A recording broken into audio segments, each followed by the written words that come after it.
So we're going to take a very quick look at the Arduino software. At this point you should have gone to arduino.cc and followed the instructions on the Learning Getting Started page to download and install and test the Arduino software environment, which is this window we see over here on the left side of the screen. On the right side of the screen I've got a live shot of the Arduino Uno board hooked up via this USB cable to the computer. So we can do almost everything we need through this little set of icons right here. I'm going to start with this one with the up-facing arrow, which is the open command.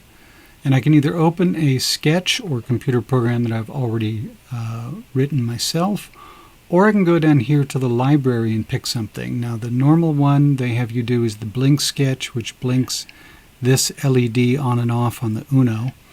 But since you've already done that as part of the install information on the Arduino website, we're going to do communication ASCII table. And when we load that, we get this big computer program, or sketch as they call it in Arduino land. Most of it is gray, and all of the gray stuff you see here are comments. So this is all information that the human computer programmer has put in there to explain what the computer instructions are doing.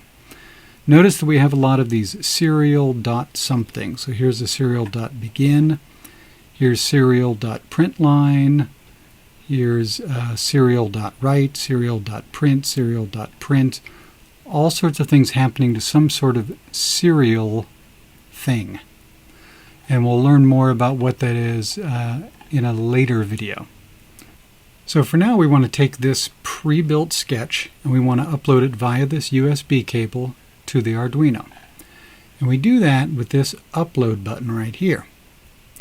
When I click it, down below it says compiling sketch.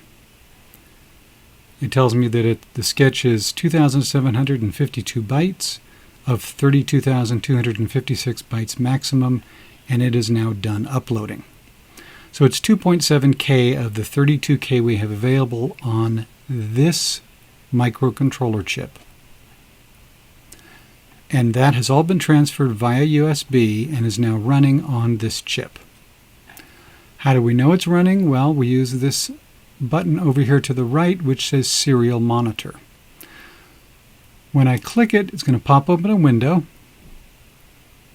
and we see a program running that is printing out a table of ASCII values. So here is an exclamation point character, and in decimal that's a value of 33, in hex it's 21, in octal it's 41, in binary it's 100001. If we look down at decimal 65, we should see the letter A right there. And the important thing to note is that this program that ran and basically went through all of these values and printed out characters did not run on this computer. It ran on this microcontroller chip. So all of these commands that we uploaded to the Arduino, when we open the serial monitor window, are executed on this chip, and the commands that all do serial.write, serial.print, so they're serial monitor commands, they write and print information back over the USB to the host computer so we can see what's going on. Now if I close this window and I open it again, every time I open the window, it restarts the Arduino and reruns the program. If I were to hit the reset button on the Arduino itself, it would do the same thing. So let me see if I can get in there and hit the Arduino's reset button. Like so, and notice it runs again in the window. So here was the first run, and here was the second run, starting from there down. But every time I close the window and reopen it, it reinitializes the Arduino and reruns whatever program is sitting on this chip. I can unplug it, I can stick it in a drawer for 5 years. When I power it back up, or I reset the board, or if I reopen the serial window if I'm connected to a computer, the program that's sitting here waiting will run. All right, a couple things that could have gone wrong. Under Tools, Board, we have to tell it what type of board we're using. We're using an Arduino Uno.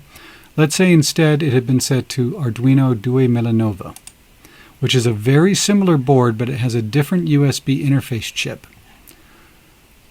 So now, when I upload to this board, it will compile the sketch. And we'll notice automatically it says that it has 30,720 instead of 32,000 whatever. So there's a slightly different amount of total memory available. And yes, we get a big old error. So errors show up in orange. It says problem uploading to the board. And it gives us some information which is usually not very helpful. So the first thing we would do is always check to make sure we have the right board selected, Arduino Uno. If I do that and upload again, of course it's going to work because it worked before. The other thing that could be wrong is it could be on the wrong serial port. So what happens when an Arduino talks to your computer via USB is that it pretends to be a serial port over USB modem. So instead of using the USB, let me switch it to Bluetooth temporarily and try and upload again. So now it's trying to send all of the serial data from the compiled sketch over a Bluetooth channel. Well, there's no Bluetooth connection to the Uno, so we get another error. Looks pretty similar to the one we had before. So we would check boards. Yep, set for an Uno. Serial port. Oh, yeah, not Bluetooth. We need USB. And if one of the USB channels doesn't work, try another one. I know on Windows machines a lot, it'll just keep renaming a new USB port, so it'll be COM1, then COM2, then COM3, then COM4. Sometimes when you plug and unplug the boards, it's automatically incrementing the COM number. But we got a successful upload. When we open the serial monitor, the program executes on the chip, sends the serial data back through to the computer so we can see what's happening. We will see this technique more when we do digital input with the Arduino. We'll have a push button hooked up and we need to know what value the Arduino is seeing when we press the button. And so in order to see that programmatically, we'll send that data over the serial channel and be able to watch the output on the serial monitor. But for now, that's just a quick introduction to the Arduino software environment. There's a verify button which does the compiling but does not upload. I never use it, especially for very short programs. Just do upload, which compiles and uploads in one step. This was the open command. Here's the save command right next to it, so if we wanted to save our changes, we would do it there. And here was our serial monitor. By the way, as I do an upload, if you watch the transmit and receive lights right here on the Arduino, you may see them flash a little bit, indicating the data is being sent serially. The program is sent as serial data through the USB, through the transmit and receive lines, which if you notice right here are actually pins 0 and 1 on the digital pins of the Arduino. Which is why we typically don't use pin 0 or 1 because they're already used by the USB serial communication channel. And when our software runs, see all that transmit light going? That's the data being sent back, and then when the program stops, the light goes off. So you'll often see the transmit and receive lights blinking on and off, and typically you'll never use pin 0 or 1 for any of your interfacing.